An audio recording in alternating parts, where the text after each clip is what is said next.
Hello, everyone. Today we're going to read The Dream Tree, written by Stephen Cosgrove and illustrated by Robin James.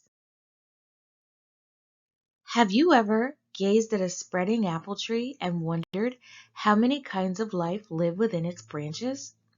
There are probably little black ants, funny little spiders, and of course, fuzzy caterpillars. Paddy Caterpillar was one of those very same caterpillars who lived in an apple tree at the edge of a large meadow. She was young, furry, fluffy, and most of all, full of mischief. All day long, Paddy would scurry along the branches of the tree, wiggling over and under leaves and twigs.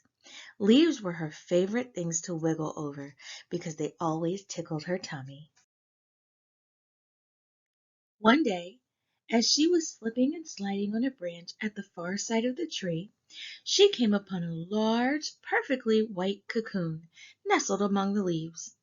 Patty studied it, walked around it, but for the life of her she could not decide what such a thing would be used for.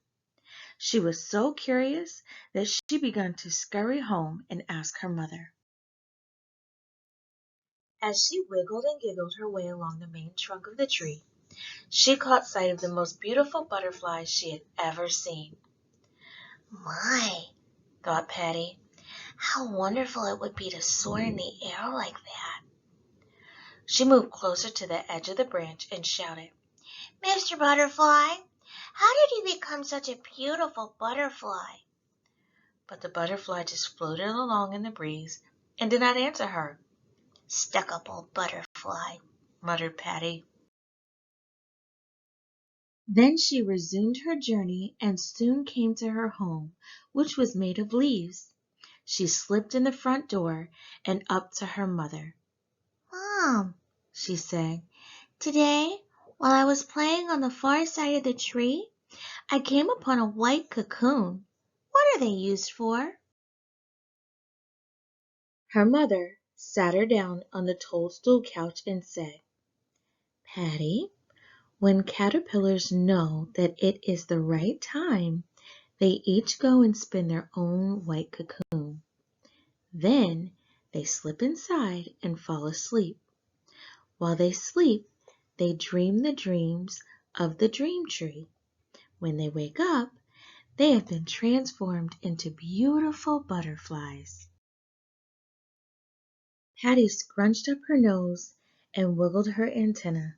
That's silly, she said. Who would ever believe that a furry caterpillar would turn into a beautiful butterfly? But it's true, said her mother. Someday you and I will be butterflies too. Patty thought for a moment. Well, then how come butterflies don't fly back and tell us what it's like? Her mother just smiled and said, Someday you'll know, Patty. Someday you'll know. Patty jumped down from the couch and scampered outside. I think I'll just find a butterfly and ask him what it's like, she said, and with that thought in mind, she headed for the branches nearest the outside of the tree. She waited and waited, and finally a large butterfly fluttered by. Ahem, she said, Mr. Butterfly, can you tell me exactly what it feels like to be a butterfly? The butterfly gazed at Patty and smiled. Then with the flip of his wings, he caught a passing breeze and floated majestically up and away. Mr. Butterfly, she shouted, why won't you tell me? The butterfly from high above said, just in a whisper like the breeze, Someday you'll know. Someday you'll know. Oh, darn, Patty said. Nobody will ever tell me. She turned and wandered over to her favorite twig and curled up. She thought and thought, trying to understand why nobody could tell her what it felt like to be a butterfly. I know what I'll do, she said. When I turn into a butterfly, I'll come back and tell all my caterpillar friends what it's like. Then, contented that she had solved the problem, she closed her eyes and fell asleep in the warm spring sun. For months thereafter, Patty frolicked and played in the tree, but she always kept in mind her promise to herself that when her time came to become a butterfly, she would come back. Then one day, as Patty was skittering along the branch, she suddenly stopped and her antenna began to quiver. It's time, she thought, for me to go and build my cocoon. She went to the farthest leaf on the farthest branch and spun herself into a cocoon. When she was done, she fell into a long sleep and dreamed the dreams of the dream tree. After many days of resting, she gently woke up and forced her way out of the cocoon. She felt different all over, and she knew that she now was a butterfly.